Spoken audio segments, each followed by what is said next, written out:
Central consumer protection ઓથોરિટીએ ઓલા ઇલેક્ટ્રિકને એક notice આપી છે અને ટાટા મોટર્સે બિઝનેસ અપડેટ જાહેર કરી છે. આ બંને કંપનીઓ પર ડિટેલ્સ જાણીએ સહયોગી તૃપ્તિ કપૂરિયા પાસેથી. તૃપ્તિ, શું અપડેટ છે કંપનીઓમાં અને રિએક્શન કઈ રીતે છે અત્યારે? ચાની બંને જ કાઉન્ટર કહી શકાય કે ઓટો કંપનીના છે અને આજે એક તરફ કહી શકાય કે બંને જ કાઉન્ટર્સ માટે નેગેટિવ સમાચાર આપણી સમક્ષ આવતા જોવા મળ્યા છે. શરૂઆત આપણે ઓલા ઇલેક્ટ્રિકથી કરશું. અહીંયા નોટિસ ફટકારવાના સમાચાર આપણે સમક્ષ આવતા જોવા મળ્યા છે.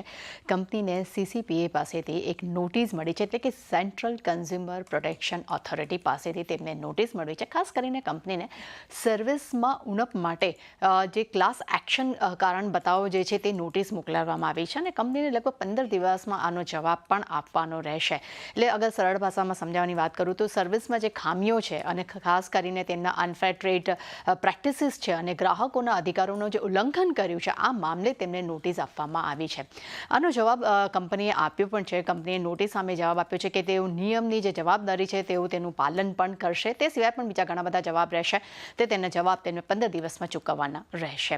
ત્યારબાદ ટાટા મોટર્સ પર નજર કરીએ. અહીંયા આપણે જોઈ રહ્યા છીએ કે Q2 બિઝનેસ અપડેટ્સ આવતા આપણને જોવા મળ્યા છે. અહીંયા રિટેલ સેલ્સ છે તે યરલી આપણને 3% ઘટતું જોવા મળ્યું છે અને 1.3 લાખ યુનિટ પર આપણને રિટેલ સેલ્સ નંબર્સ આવતા જોવા મળ્યા છે. ઉત્પાદનમાં પણ આપણને લગભગ 7% ઘટાડો જોવા મળ્યો છે અને 93,000 યુનિટ્સ પર આપણને નંબર્સ આવતા જોવા મળ્યા છે. ત્યાં Q1 FY25માં એલ્યુમિનિયમની સપ્લાય ઘટવાને કારણે કરીને ઉત્પાદન પર ક્યાંક એની આપણે અસર જોઈ રહ્યા છે. પરંતુ સામે હોલસેલ વેચાણ પર અગર નજર કરીએ છીએ ત્યાં પણ આપણને 10% ઘટાડો જોવા મળ્યો છે અને 87,303 યુનિટ્સ પર નંબર્સ આપણે જોઈ રહ્યા છે. પરંતુ FY25ના H2માં ઉત્પાદન અને વેચાણ છે તેમાં એક ગ્રોથ થવાની, કેમ કહી શકાય કે તેમાં સુધારો આવવાની અપેક્ષા અહીંયા જોવા મળી રહી છે. અને નોમુરા તરફથી પણ એક બ્રોકરેજ રિપોર્ટ પણ આપણે ટાટા મોટર્સ પર આવ્યો છે, તેના પર નજર કરીએ. અહીંયા આપણને બાય રેટિંગ્સ જોવા મળ્યા છે.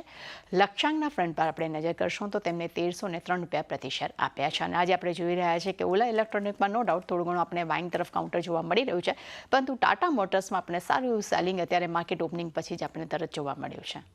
જી તૃપ્તિ, આભાર આપનો.